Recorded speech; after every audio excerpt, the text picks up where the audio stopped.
ஓம் come கணபதியே நமக. ஓம் குருவே சரணம். குன்றாத இளமை குறையாத தனுசு ராசி நேயர்களே, உங்கள் அனைவருக்கும் என் அன்பான வணக்கத்தை தெரிவித்துக் கொள்கிறேன். ரொம்ப சந்தோஷம். இனி வருங்காலம் முழுக்கவே நீங்கள் நல்லா இருக்க போகிறீங்க, சரிங்களா? ஒருவேளை இல்லை, நாங்கள் நல்லா இல்லை, நாங்கள் கடனாளியாக தான் இருக்கிறோம், இன்னமும் எங்கள் வாழ்க்கை சரியாகலை, தினசரி வாழ்க்கையே எங்களுக்கு போராட்டமாக தான் போயிட்டுருக்கு அப்படின்னு நிச்சயமாக சொல்கிறேன். இன்னும் வரப்புங்க அது கொஞ்சம் நிலைமையிடும். உங்கள் வாழ்க்கையில் மிகப்பெரிய உயரத்தை அடைய போகிறீங்க. நல்லா ஞாபகம் வச்சுக்கோங்க, மிகப்பெரிய உயரத்தை அடைய போகிறீங்க. எல்லாரும் பார்த்து ஆச்சரியப்படுற அளவுக்கு, பொறாமப்படுற அளவுக்கு உங்கள் வாழ்க்கையில் மிகப்பெரிய மாற்றம் வரப்போகுது. உங்கள் வாழ்க்கையில் நீங்கள் பார்க்காத பணத்தையும், சரிங்களா, சேர்க்காத செல்வத்தையும், செல்வ செழிப்போடையும் வாழ போகிறீங்க. உங்கள் குடும்பத்தோட, உங்கள் மனைவியோட, உங்கள் குழந்தைங்களோட கோடீஸ்வர வாழ்க்கையை வாழ போகிறீங்க. எட்டி தொட முடியாத உயரத்தை தொட போகிறீங்க. அதே மாதிரி நினச்சி பார்க்க முடியாத வாழ்க்கையை நீங்கள் வாழ போகிறீங்க. அந்த லக்ஸரி லைஃப்னு சொல்கிறாங்க இல்லையா, லக்ஸரி லைஃப், ஆடம்பர வாழ்க்கை, அப்படி ஒரு வாழ்க்கையை நீங்கள் வாழ போகிறீங்க. அப்படிப்பட்ட ஒரு மிகப்பெரிய மாற்றத்தை, மிகப்பெரிய ஏற்றத்தை கொடுக்கக்கூடிய, அந்த மாற்றத்தை கொடுக்கக்கூடிய ஒரு அருமையான குரு பயிற்சியும் சரி, இந்த வருஷத்து சனி பயிற்சியும் சரி, உங்கள் வாழ்க்கையில் பல மாற்றங்களை நிகழ்த்திருக்கு. அதுக்கு முன்னால் நீங்கள் நம்ம சேனலை இன்னும் சப்ஸ்கிரைப் பண்ணலன்னா மறக்காமல் சப்ஸ்கிரைப் பண்ணிக்கோங்க. பக்கத்தில் ஒரு பெல் சிம்பிள் வரும், அதையும் கிளிக் பண்ணிக்கோங்க. நம்ம வீடியோக்கும் லைக் ஒன்று கொடுத்துருங்க, சரிங்களா? அதாவது இன்னைக்கு உலகத்திலேயே மிகப்பெரிய ஒரு வைரலான ஒரு நியூஸ் போயிட்டுருக்கு, சரிங்களா? இன்னைக்கு அதாவது இந்த கடந்த ஒரு வார காலமாகவே உலக மத்தியிலே, இந்த உலகத்திலேயே மிகவும் ஒரு வைரலான ஒரு செய்தி என்னன்னு வச்சிங்களா, மூழ்கிய டைட்டானிக் கப்பல், சரிங்களா? கிட்டத்தட்ட 100 வருஷத்துக்கு 100 வருஷத்துக்கு முன்னால் மூழ்கி போன டைட்டானிக் கப்பலை பார்க்கறதுக்காக ஒரு 5 பேர் கொண்ட குழு டைட்டான் ஒரு நீர்மூழ்கி கப்பலில் போயிருக்கிறாங்க. போனதாக அவங்க இறந்து போயிட்டாங்க. அது எங்கே போயிட்டு அடியில் அந்த டைட்டானிக் கப்பல் கிட்ட போய் அவங்க போன அந்த டைட்டான் நீர்மூழ்கி கப்பல் மூலமாக டைட்டானிக் கப்பலை பார்க்கறதுக்காக போனாங்க, சரிங்களா? அதாவது தெளிவாக சொல்கிறேன், 100 வருஷத்துக்கு முன்னால் மூழ்கின கப்பலோட பேர் டைட்டானிக்கு, சரிங்களா? அதை வச்சு தான் பணம் டைட்டானிக்னு. அந்த கப்பலை பார்க்கறதுக்காக ஒரு 5 பேர் மிகப்பெரிய கோடீஸ்வரர்கள், மிகப்பெரிய ஆளுங்க அவங்களாம், சரிங்களா? பணத்தில் மிகப்பெரிய மில்லினியர்ஸ் அவங்களாம், மிகப்பெரிய கோடீஸ்வரர்கள், பில்லினியர்ஸ் அவங்களாம். அவங்க ஒரு 5 பேர் அந்த கப்பலை பார்க்கறதுக்காக டைட்டான் அப்படின்ற ஒரு நீர்மூழ்கி கப்பலில் போயிருக்கிறாங்க. போனதும் அது போகிற பாதி வழியிலே அது கடலுக்குள்ளே அடியில் அது வெடிச்சிட்டு இறந்து போயிட்டாங்க. இன்னைக்கு உலகம் முழுக்க அதுதான் மிகப்பெரிய ஹாட் நியூஸ், வைரல் நியூஸ் அதுதான். ஏன்னா அவங்க எல்லாமே மிகப்பெரிய கோடீஸ்வரர்கள். சொல்லும்போதே பாருங்களேன், 5 பேர் போனாங்கன்னு சொல்ல மாட்டாங்க யாருமே, சரிங்களா? 5 பேர் போய் இறந்து போயிட்டாங்கலாம் சொல்கிறாங்களே தவிர, அதுக்கு பக்கத்தில் என்ன சொல்கிறாங்க, மிகப்பெரிய கோடீஸ்வரர்கள் அவர்கள், 5 மிகப்பெரிய கோடீஸ்வரர்கள் போய் இறந்து போயிட்டாங்க அந்த கப்பலை பார்க்க போய் அப்படின்றாங்க. இதுக்கு எதுக்கு இந்த அளவுக்கு ஒரு வெயிட்டேஜ் கொடுக்கறது என்ன காரணம்? அவங்க பணக்காரர்கள், அதனால தான், சரிங்களா? அதாவது அவங்க உயிரிழந்துட்டாங்க. அது உலக மக்கள் எல்லாமே கஷ்டத்தில் தான் இருக்காங்க, சரிங்களா? அதை நான் இல்லைன்னு மறுக்கல, நான் உட்பட, சரிங்களா? அவங்க போய் நல்ல முறையில் பார்த்து அவங்க உயிரோட திரும்பி வந்திருக்கணுன்றது தான் எல்லாரோட ஆசையுமே, சரிங்களா? ஆனாலும் துரதிர்ஷ்டவசமாக அந்த கப்பல் வெடித்து, அந்த டைட்டான் அப்படின்ற அந்த நீர்மூழ்கி கப்பல், அவங்க போன கப்பல் வெடித்து இறந்துட்டாங்க. இப்போ எல்லாம் என்ன சொல்கிறாங்க, 5 மிகப்பெரிய கோடீஸ்வரர்கள் இறந்து போயிட்டாங்க, 5 மிகப்பெரிய கோடீஸ்வரர்கள் இறந்துட்டாங்க. 5 பேர் இறந்துட்டாங்கன்னு சொல்கிறத விட 5 மிகப்பெரிய கோடீஸ்வரர்கள் இறந்துட்டாங்க, 5 பேர் இறந்துட்டாங்க. அவங்க 5 பேருமே மிகப்பெரிய கோடீஸ்வரர்கள், மிகப்பெரிய பணக்காரர், சரிங்களா? அதாவது அங்கே நடந்து என்ன, கப்பலில் போனாங்க, கப்பல் வெடிச்சிச்சு இறந்துட்டாங்க. 5 பேர் போனாங்க, கப்பல் வெடிச்சிச்சு இறந்துட்டாங்க. இதுதான் நியூஸ். ஆனாலும் அதிகமாக எதை சொல்கிறாங்க, அவங்க மிகப்பெரிய கோடீஸ்வரர்கள். மிகப்பெரிய கோடீஸ்வரர் எதுக்கு சொல்கிறாங்கன்னா, அவங்களுடைய பணம் தான் அவங்கள அந்த அளவுக்கு அந்த ஒரு வெயிட்டேஜ் கொடுக்குது அவங்களுக்கு, சரிங்களா? இதுவே ஒரு 10 மீனவர்களோ இல்லை ஏழைகளோ ஒரு 5 பேர் போனாங்கன்னா அந்த நியூஸே முதல்ல வெளில வராது, சரிங்களா? இதுதான் பணத்தோட வலிமை.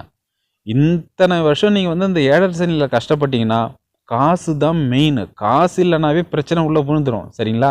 காசு இருக்கிற வீடு கடவுள் இருக்க வீடு மாதிரி. காசு இல்லைன்னு வச்சுக்கோங்க, கடவுளே அந்த வீட்டை விட்டு வெளில போயிடுறாரு. அப்போ தீய சக்தியெல்லாம் உள்ளே வந்துடும். தீய சக்திகள் உள்ளே வந்தால் என்ன நடக்கும்? பிரச்சனை தான் நடக்கும். கடவுள் வீட்டில் இருந்தால் என்ன நடக்கும்? நல்ல விஷயங்கள்லாம் நடக்கும். கடவுள் வெளியில் போயிட்டாருன்னா, காசு இல்லைன்னா தான் லட்சுமி வெளில போயிடுவாங்க. சரிங்களா? காசு இருந்தால் லட்சுமி உள்ளே இருக்க மாதிரி, காசு வெளில போயிட்டா லட்சுமி வெளில போயிடும். அப்போ என்ன, தீய சக்திகள் உள்ளே வரும். வெற்றிடத்தை காற்று நெருப்புன்ற மாதிரி லட்சுமி இல்லாத வீட்டில் தீய சக்திகள் வரும், பிரச்சனை தான் நடக்கும். எதுக்கு சொல்கிறேன்னா, இந்த குரு பயிற்சியும் சரி, இந்த சனி பயிற்சியும் சரி, தனுசு ராசிக்காரங்களுக்கு மிகப்பெரிய வாய்ப்பு, மிகப்பெரிய வரம். முதல்ல அதை நம்பணும். இது வரைக்கும் இல்லை நாங்கள் இன்னும் சரியான முறையில் நாங்கள் முன்னேற்றம் இல்லை, அதே தாக்கத்தை தான் இன்னும் அனுபவிச்சுட்ருக்கோம் அப்படின்னு சொல்கிறாங்க இல்லைங்களா. அவங்கக்கிட்ட நான் கெஞ்சி கேட்குறது என்னென்னா, நீங்கள் குருவோட குழந்தைங்க, உங்களுடைய ராசிநாதன் குரு பகவான், அதை நீங்கள் என்றைக்குமே மறந்துடக்கூடாது. நீங்கள் ஒரு அதிர்ஷ்டசாலி. தனுசு ராசிக்காரங்களுக்கு தான் 12 ராசியிலே சொத்து அதிகமாக சேர்க்குற கொடுப்பன தனுசு ராசிக்காரங்களுக்கு தான் இருக்குது. அது உங்கள் மனசுலேயே இருக்கும். உங்களுக்கு நிலம்லாம் அதிகமாக வாங்கணுன்ற ஆசை தனுசு ராசிக்காரங்களும் சரி, தனுசு லக்னக்காரங்களுக்கும் சரி, நிலம் அதிகமாக வாங்கணும், வாங்கி நம்ம அதிகமாக சொத்து சேர்க்கணுன்ற ஒரு ஆசை இருக்கும். அந்த ஆசை மற்ற ராசிக்காரங்களுக்கு அந்த அளவுக்கு இருக்காது. உங்களுக்கு ஏன் அந்த ஆசை இருக்குன்னு வச்சிங்களேன், குரு, அதாவது தனுசு ராசிக்காரங்களுக்கு இயற்கையாகவே சொத்துக்கள் அதிகமாக சேர்க்கக்கூடிய அந்த ஒரு யோகம் இருக்குது. அதனால தான் அந்த யோகம் தான் உங்கள் மனசில் அது ஆசையாக இருக்குது. நீங்கள் முயற்சி பண்ணால் அதிகமாக சொத்து சேர்க்கலாம். இது மற்ற எந்த ராசிக்கும், அதான் மேஷ ராசிக்கெலாம் இருக்குதான். ஆனால் மேஷ ராசிக்காரங்களாம் என்ன பண்ணுவாங்கன்னா, வாங்குவாங்க விற்பாங்க, அப்புறம் வாங்குவாங்க விற்பாங்க. ஆனால் தனுசு ராசிக்காரங்க அப்படி கிடையாது. ஒரு இடத்த வாங்கினீங்கன்னா அதை விற்கவே மாட்டீங்க. அது எத்தனை தலைமுறை ஆனாலும் அது உங்கள் குடும்ப சொத்தாக தான் இருக்கும். சரிங்களா? விற்கலாம் மாட்டீங்க. அப்படி ஒரு அதிர்ஷ்டமான ராசி தனுசு ராசி. 7.5 சனியில் ஏகப்பட்ட பேர் என்கிட்ட வந்தவங்களாம் என்ன சொல்கிறாங்கன்னா, நான் எப்படி இருந்தேன், என் ஸ்டேட்டஸே வேறங்க, என் ஸ்டேட்டஸே வேறு, இப்படி ஒரு நிலைமை வரும் நான் நினச்சி கூட பார்க்கல. கோடி கணக்கில் நான் மிகப்பெரிய கோடீஸ்வரன் தான். இன்றைக்கி சாதா ஒரு 10 ரூபா என்னால் புரட்ட முடியும். 10 ரூபானா சாதா 10 ரூபா. சரிங்களா? இந்த ஊரானா சொல்கிறீங்களா, 10 ரூபான்றது 10,000மோ 10 லட்சமோ நான் சொல்ல, சாதா 10 ரூபா, 10 ருபீஸ். அதுக்கு கூட நான் கஷ்டப்பட்டிருக்கேன். 10 ரூபா காசு இல்லாமல் வீட்டில் ஏதோ 1 ரூபா 2 ரூபா சில்லறெல்லாம் எங்கள் கிடக்குமா, ஏதாவது அலமாரி செக் பண்ணுறது, வேறு எங்கேயாவது ஒரு 10 ரூபா காசு கேட்கும். அந்த அளவுக்கு ரொம்ப வறுமையில் வாண்டிட்டேன். பசியோடலாம் பல நாள் நான் கழிச்சிருக்கிறேன். அதே மாதிரி ஊரில் ரொம்ப ரொம்ப ஒரு ஒரு கடைநிலை ஆட்கள்லாம் இருப்பாங்க இல்லையா, அதாவது அவர் எல்லாருமே மதிக்க மாட்டாங்க. ஊரில் ஒரு சில பேர்லாம் ரொம்ப தாழ்வான்னு நினைப்பாங்க, மதிக்க மாட்டாங்க, பட்ட பேர்லாம் வச்சு கூப்பிடுவாங்க. சரிங்களா? வாடா போடான்னு ரொம்ப மரியாதை குறைவாலாம் கூப்பிடுவாங்க. அப்படிப்பட்ட ஆட்கள்லாம் அதாவது அப்படிப்பட்ட ஆட்கள்லாம் எனக்கு அட்வைஸ் பண்ணுற மாதிரிலாம் நான் நடந்துக்கிட்டேன். அதாவது அந்த மாரி என் நிலமை போச்சு. சரிங்களா? அவன்லாம் ஒரு ஆள், அது அவன்லாம் எனக்கு அட்வைஸ் சொல்கிற மாதிரி ஆயிடுச்சு என் நிலமை. அப்படின்ற மாதிரி ஏகப்பட்ட பேர். நான் எப்படி இருந்தேன், எல்லாம் தனுசு ராசிக்காரங்க தான். நான் எப்படி இருந்தேன், எவ்வளோ பெரிய ஆளாக இருந்தேன். எனக்கு இப்போ நான் எங்கே வந்துட்டேன் தெரியுமா, கீழே வந்துட்டேன். ரொம்ப மேலே இருந்தவன் ரொம்ப அடிமட்டத்துக்கு வந்துட்டேன். அதெல்லாம் நினச்சே பார்க்கல. இதெல்லாம் உயிரோடே இருக்கலாமா வேணாமானே எனக்கு அந்தளவுக்கு அவமானமாகி போச்சு அப்படின்லாம் சொல்லியிருக்காங்க. ஆனாலும் இனிமே உங்களுக்கு வசந்த காலம் வந்தாச்சு, உங்கள் கெட்ட நேரம்லாம் போயிட்டுது, உங்களுக்கு உங்களுடைய இருண்ட காலம் போயிடுச்சு. இருட்டு இல்லைன்னா என்ன, அது வெளிச்சம் வந்துச்சுன்னு அர்த்தம். சரிங்களா? உங்கள் கடன்லாம் அடைய போகுது. கடன் அடைஞ்சிட்டுன்னா உங்கள்கிட்ட பணம் இருக்க போகுதுன்னு அர்த்தம். உங்கள் வாழ்க்கையில் மிகப்பெரிய வெற்றி அடைய போகிறீங்க. காண்பது கனவா அல்லது நனவான்ற மாதிரி உங்களுக்கு செல்வம் போகுது. ஏகப்பட்ட தனுசு ராசிக்காரங்க, நீங்கள் நம்புவீங்களோ நம்ப மாட்டீங்களோ அது எனக்கு தெரியாது, இப்போ இந்த குரு பயிற்சி வந்த பிறகு ஏகப்பட்ட வருமானம் வர ஆரம்பிச்சுட்டு, அதாவது அவங்க ஒய்ஃபே சொல்கிறாங்களாம், அந்த தனுசு ராசிக்காரங்களோட ஒய்ஃப் இருக்காங்கல்ல, அவங்களே சொல்கிறாங்க, என்ன நமக்கு இந்த அளவுக்கு பணம் வர ஆரம்பிச்சது, இது கனவா இல்லை நனவா எனக்கே ஒன்றும் புரியலையே அப்படின்ற மாதிரி ரொம்ப சந்தோஷப்படுறாங்களாம். அந்த மாதிரி ஏகப்பட்ட பேர் ஃபோன் பண்ணிலாம் சொல்லியிருக்காங்க. நான் உங்ககிட்ட கேட்குறது என்னென்னா, உங்களுக்கு நல்ல நேரம் வந்துட்டு இருந்தால் முதல்ல நீங்கள் நம்பணும். சரிங்களா? முதல்ல அதை நீங்கள் நம்பணும். முதல்ல உங்கள் மேலே நம்பிக்கை வைக்கணும். நான் வைக்கிறேன். நான் அந்த அளவுக்கு ஏன் பேசுகிறேன்னா, நீங்கள் திறமைசாலிங்க, மிகப்பெரிய திறமைசாலி. நீங்கள் எதை வேணாலும் சாதிப்பீங்க. உங்களை நான் நம்புகிறேன். அதுக்கு என்ன பண்ணணும்னா, முதல்ல உங்களை நீங்கள் நம்பணும். நம்ம கோடீஸ்வரன் வரணும் அப்படின்னு அந்த ஒரு லட்சியத்தோடு நீங்கள் பயணிக்கணும். கோடீஸ்வரன் ஆகிறதுக்கெல்லாம் ஒன்றும் பெரிய லட்சக்கணக்கு இல்லை 10 லட்சம் 20 லட்சம்லாம் சம்பளம் வாங்கணுமோ இல்லை சம்பாதிக்கணுமெல்லாம் கிடையாது. சாதா ஒரு 20,000 30,000 வாங்கினாவே போதும். கோடீஸ்வரன் ஆகணும்னா வச்சுக்கோங்க, கல்யாணத்துக்கு ஒரு கல்யாணமே ஆகலைன்னா அவன் 20,000 சம்பளம் வாங்கினாலே போதும், ஈஸியாக கோடீஸ்வரன் ஆகிடலாம். கல்யாணம் பண்ணணுமா 30,000 சம்பளம் வாங்கினாலே போதும், ஈஸியாக கோடீஸ்வரன் ஆகிடலாம். மாதம் ஒரு 10,000 சேமிச்சா போதும். 10,000 சரிங்களா? வருஷத்துக்கு 1 லட்சம் வந்தது, 1,20,000 வருது. ஆனால் நான் 1 லட்சமே போட்டுக்கிறேன். அந்த 1 லட்சத்தை அதுக்கு அடுத்த வருஷம் 2 லட்சமாக மாற்றணும், அதுக்கு அடுத்த வருஷம் 2 4 மாற்றணும், 4 8 மாற்றணும், 8 16 வரும், 15ஆவே வச்சுப்போம், நம்ம ரவுண்ட் அப் பண்ணிப்போம். 15 30 மாறும், 30 60 மாறும், 60 1 கோடி 20 மாறும். ஜஸ்ட் ஒரு 7-8 வருஷத்துலேயே. சரிங்களா? இது எப்படிங்க டபுளாக நம்மளால் மாற்ற முடியும்னா, இந்த வீட்டு மணலாம் வாங்கி போட்டிங்கன்னு வச்சுங்களேன், அதோட வேல்யூலாம் அப்படியே ஒரு வருஷத்துக்கு அப்படியே டபுளை விட அதிகமாகவே ஆகும். மண்ணில் போடுறத விட மிகப்பெரிய புத்திசாலித்தனம் எதுவுமே கிடையாது. தங்கத்தை விட மண்ணில் போடுறது தான் பெஸ்ட்டு. சரிங்களா? அதே மாதிரி நான் இருக்கிற ஏரியாவில், சரிங்களா, இப்போ தமிழ்நாட்டில் எல்லா ஏரியாவுமே நல்லா ஹாட்டஸ்ட்டு ஒரு ஏரியாவாக தான் இருக்குது. சரிங்களா? எங்கே வேணாலும் நீங்கள் வாங்கி போடலாம். உங்கள் ஏரியா இருக்குன்னா உங்கள் ஏரியா பக்கத்தில் எங்கே இருக்கோ அங்கே கூட நீங்கள் வாங்கி போடலாம். நான் இருக்க ஏரியாவில் ஒரு 1.5 வருஷத்துக்கு முன்னால் ஒரு இடத்த நான் விலை கேட்டேன். அப்போ வந்து ஒரு ஸ்கொயர் ஃபீட்டு 500 சொன்னாங்க. இன்றைக்கி 1.5 வருஷம் தான் ஆகுது, இன்றைக்கி வந்து 1500 சொல்கிறாங்க. சரிங்களா? ஆகையால் அந்த மாதிரி யோசிக்கணும். நீ ஒரு 10 லட்சம், ஒரு எக்ஸாம்பிள் சொல்கிறேன், 10 லட்சத்துக்கு நீ ஒரு இடம் வாங்கி போகிறீங்கன்னா அடுத்த வருஷம் அது 20 லட்சமாக மாறிடும். அதுக்கு அடுத்த வருஷம் 30 லட்சமாக மாறும். அப்போ அந்த இடத்த வைங்க. அதுக்கடுத்து ஒரு கொஞ்சம் அவுட்டரில் ஒரு 3 இடம் வாங்கி போடுங்க. அது ஒரு 2-3 வருஷத்தில் அது வந்து பல மடங்காக போயிருக்கும். அப்புறம் வைங்க. இந்த மாதிரி ஏகப்பட்ட பேர் சாதா வேலையில் இருந்தவன் நல்ல ஐடி கம்பெனியில் இருந்தவன் ஒரு 10 வருஷத்தில் இப்போ அவனோட சொத்து மதிப்பு 15 கோடி. இந்த மெத்தட்லேயே ஜஸ்ட் அவன் மாத சம்பளம் வாங்குகிற எம்ப்ளாயி தான் அவன். ஆனால் சேமித்தான். அதே மாதிரி சேமித்து இந்த மாதிரி அவங்க வாங்கினாங்க. ஒரு 7-8 வருஷம் வந்து பெரிய வித்தியாசம் தெரியல. ஒரு இடம் வாங்கியிருந்தாங்க, அவ்வளோதான். அதை விற்றாங்க. அதுக்கடுத்து வெவ்வேறு இடத்த வாங்கினாங்க.